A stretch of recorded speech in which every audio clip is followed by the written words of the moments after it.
महत्वपूर्ण विषय पर मुझे बोलने का मौका देने के लिए।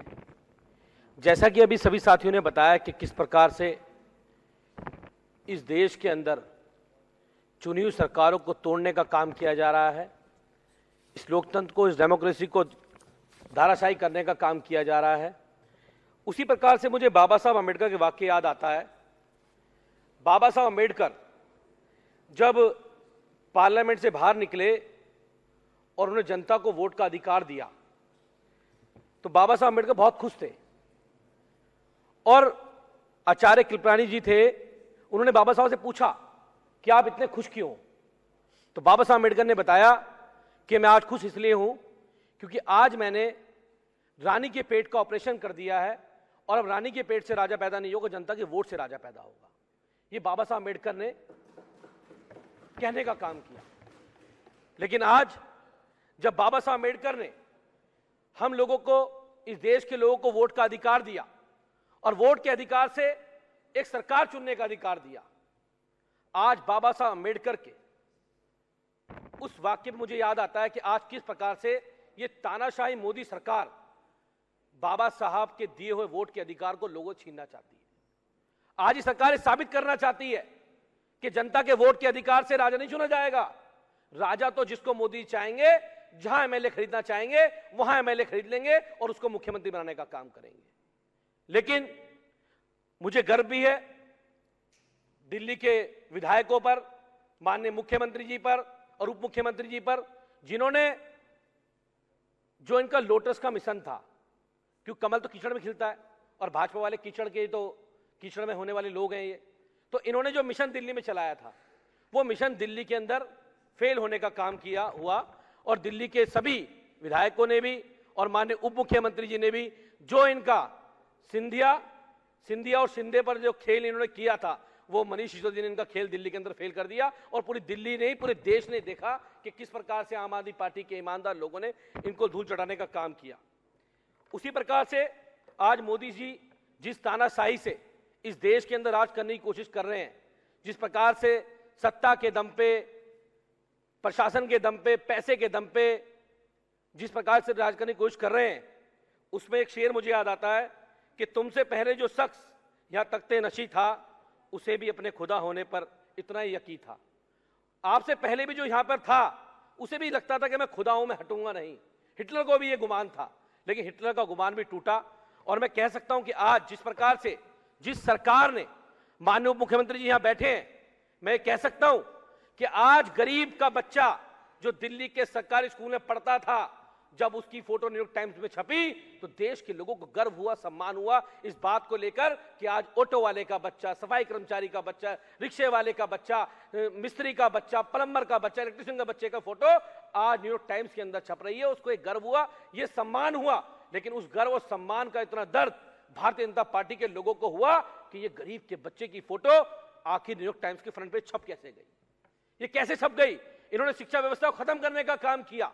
इन्होंने कभी भी शिक्षा व्यवस्था में आगे परिवर्तन करने का काम नहीं किया ताकि दलितों के, पिछड़ों के बच्चे आगे पढ़ के इंजीनियर ना बन जाए, कलेक्टर ना बन जाए। इन्होंने कभी उनको आगे बढ़ने नहीं दिया। और इसलिए बाबा साहब अम्बेडकर ने कहा था कि शिक्षा वो शेरनी का दूध है, जो पिएगा वो दहाड़ेगा। और बाबा साहब अम्बेडकर ने जो शिक्षा का मार्ग पे हम लोगों को प्रस्तुत किया, उसको आगे लेके गए। मुझे खुशी है कि आज दिल्ली के उप मुख्यमंत्री मनीष सिसोदिया जी उन बच्चों को, लाखों बच्चों के भविष्य को बनाने का काम कर रहे हैं, उसको आगे बढ़ाने का काम कर रहे हैं।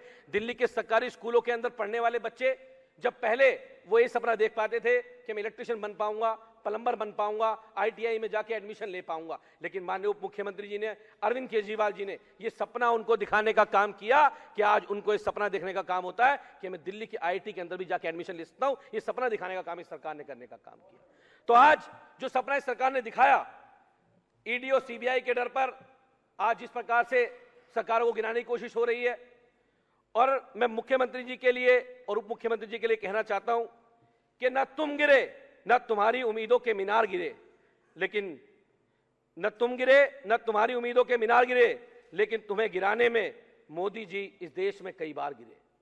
और ये पूरे देश ने देखा कि कितनी बार माननीय मुख्यमंत्री जी को, इस आम आदमी पार्टी को खत्म करने की कोशिश की गई, लेकिन देश की जनता ने हमेशा अरविंद केजरीवाल जी का साथ दिया और उनके साथ खड़ी रही और मैं पूरे जिम्मेदारी के साथ ये बात कह सकता हूं कि जैसे आज नरेंद्र मोदी जी इस देश की कुर्सी पे बैठकर अच्छे काम करने वालों के लोगों के पीछे ईडीआई, सीबीआई, ईडी और सीबीआई भेजने का काम कर रहे हैं, अगर हमारे नेता अरविंद केजरीवाल जी देश के प्रधानमंत्री होते तो मैं पूरी जिम्मेदारी सदन में ये बात कह सकता हूं कि कभी भी किसी काम करने वाले व्यक्ति को, जो शिक्षा और स्वास्थ्य में काम करता, जो देश के गरीबों के लिए काम करता, उसकी प्रशंसा काम करने का काम करते, उसको आगे बढ़ाने का काम करते, ना कि उसके घर सीबीआई और ईडी भेज के उसके कामों को रोकने का काम करते।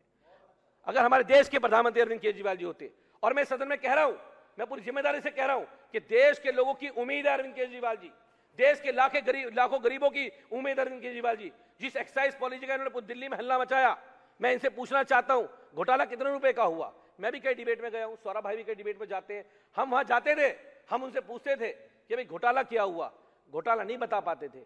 एक बार तो सौरभ भाई डिबेट में बैठे थे, इन्होंने दो प्रवक्ता बैठे थे, पूछ लिया कि भाई जो इन्होंने कहा था वो आप बता दो, क्या कहा था? ना दूसरे वाला पहले का घोटाला रकम बता पाया, ना पहले वाला बता पाया। तो ये दुर्भाग्यपूर्ण है।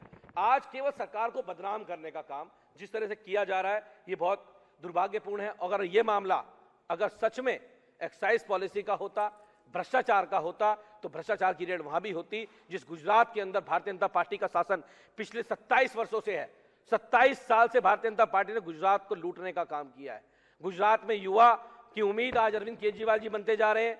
आज वहां शिक्षकों की उम्मीद अरविंद केजरीवाल जी बनते जाते हैं, उनको भी उम्मीद है कि अरविंद केजरीवाल हमारे राज्य में भी आएगी, आम आदमी पार्टी आएगी और हमारे बच्चों का भविष्य अच्छा होगा, स्कूल अच्छे होंगे।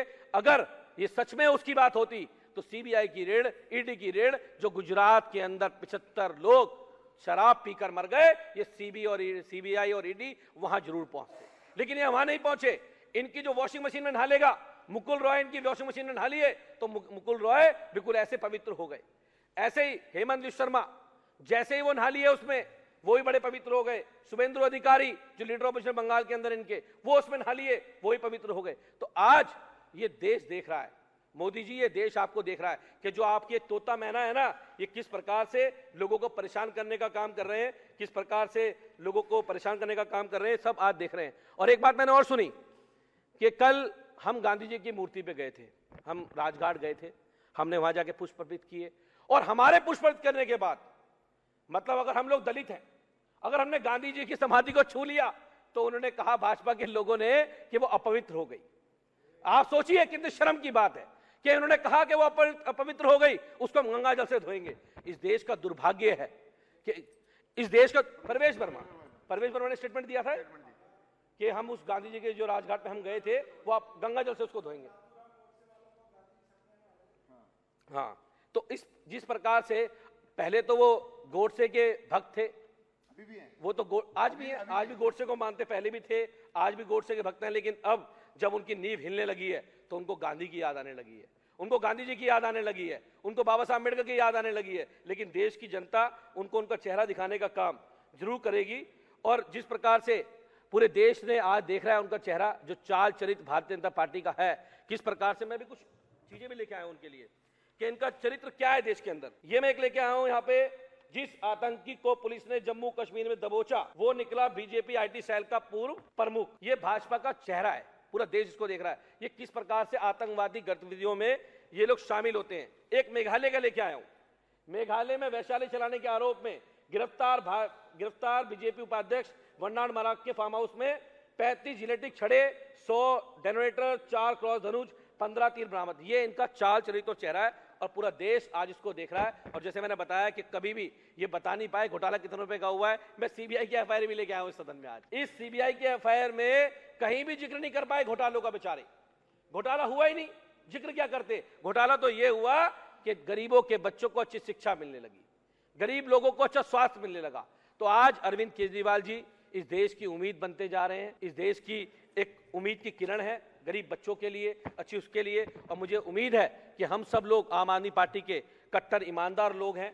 और मैं इस सदन में कहना चाहता हूं कि माननीय मुख्यमंत्री अरविंद केजरीवाल जी के साथ हम लोग मरते दम तक रहेंगे। और माननीय मुख्यमंत्री अरविंद केजरीवाल से गद्दारी करने का मतलब है अपने देश और बाबा साहब अम्बेडकर से गद्दारी करना। तो हम कभी भी इस देश से, बाबा साहब अम्बेडकर से, माननीय मुख्यमंत्री जी से और आम आदमी पार्टी से हम लोग गद्दारी नहीं कर सकते। हम कट्टर ईमानदार लोग हैं, कट्टर देशभक्त लोग हैं और देश के लिए मर और मिटने के लिए हम सब लोग तैयार हैं और आगे भी रहेंगे। तो आपने मुझे इस सदन में बोलने का मौका दिया, उसके लिए बहुत बहुत धन्यवाद, बहुत बहुत आभार।